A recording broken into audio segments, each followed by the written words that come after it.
raca, že sama beseda v slovenščini je sestavljena iz ra in ca. Ra je Rama, Bog Rama. No, to je ena posebna ptica, katera je tudi simbol pravzaprav naših prednikov, starih Venetov. Jo pa najdemo tudi v Egiptu, najdemo tudi v Jeruzalemu in tudi med Indijanci. Raca je nekaj prav posebnega.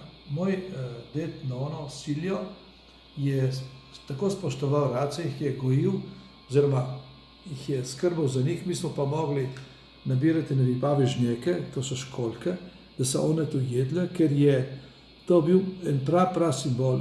Šele potem sem mogel razvozlati, zakaj je tako on ljubil.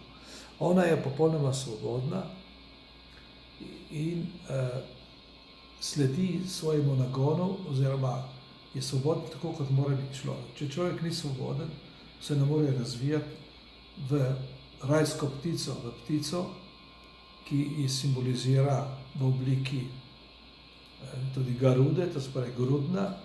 Grudnava ptica simbolizira človečansko, realizacijo v smislu Božjega stvarstva kot takega. Človek je potencialni Bog, ne.